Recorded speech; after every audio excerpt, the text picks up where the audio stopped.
मी आजारी आहे. आता आजारी माणसाला काय वाटतं, मला भेटायला यावं.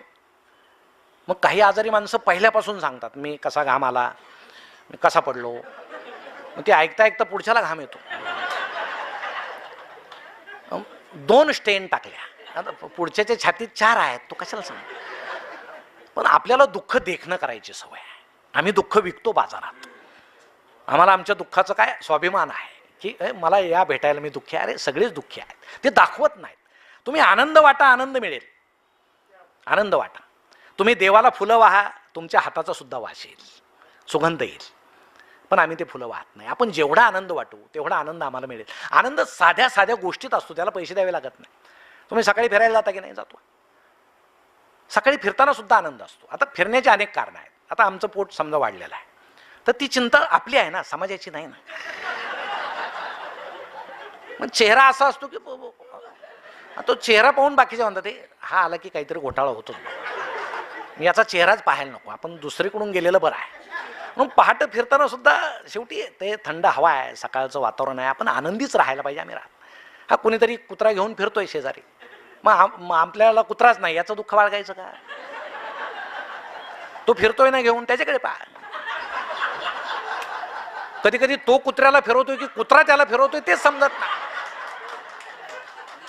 तो आनंद लुटा ना जरा, मस्त पहा. आता रामदेव बाबा योगासनं करतात, केले पाहिजे. पण आता रामदेव बाबा काय त्यांचं आरोग्य चांगलं राहण्यासाठी योगासनं करत नाहीत, त्यांचं चांगलंच आहे. ते आता त्यांचा व्यवसाय झालेला आहे. त्यांचे अनेक व्यवसाय आहेत. म्हणजे कपड्याला खिसा नसताना सुद्धा एवढा व्यवसाय असलेला माणूस जगामध्ये तेवढाच आहे. मग ते सगळे आपले सकाळी उठतात, असं करा असं करा, मग एक पाय गळ्यात घाला.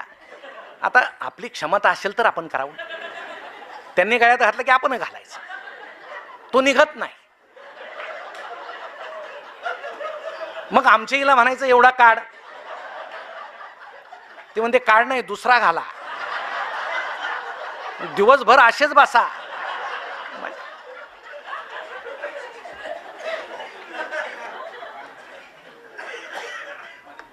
योगासनं केल्यानं काय होतं? एक जण म्हटला आयुष्य वाढतं. मग वाढलेल्या आयुष्यात काय करायचं? तो म्हटला योगासनं करायचे. प्रश्नच आहे,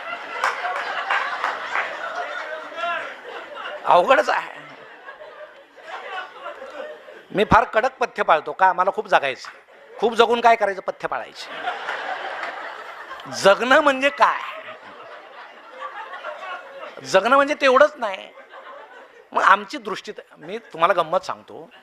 मी एकदा पहाटे फिरायला गेलो, असं नुकतंच असं फटफटलेलं होतं, थोडा दुसर अंधार होता, आणि मला कुणीतरी स्त्री गुड मॉर्निंग म्हटली दुरून. मी गुड मॉर्निंग म्हटलं. घरी आलो. आता असा आनंद काय लपवता येत नाही ना.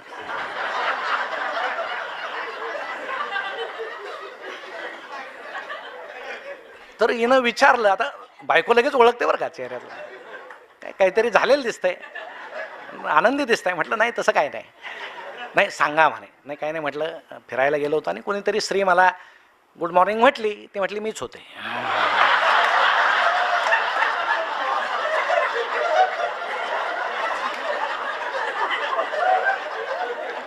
तुम्हाला सांगतो लगेच चेहरा पाडला बा.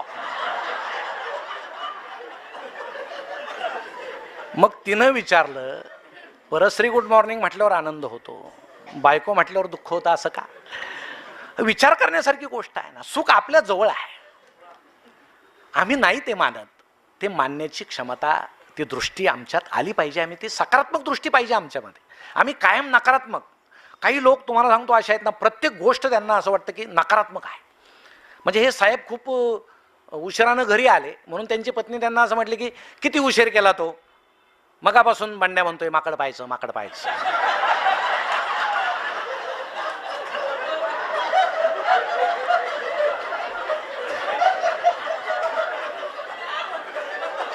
आता तो जर सकारात्मक दृष्टीचा असेल तर काय म्हणेल? थोडा उशीर झाला, तुझा आवर बंड्याचा आवर, आपण बागेत जाऊन माकड पाहू. सरळ गोष्ट आहे. पण जो नकारात्मक आहे तो काय म्हणेल? पोरासमोर मला माकड म्हणतेस. आता ते म्हणेल, म्हणायची काय गरज आहे?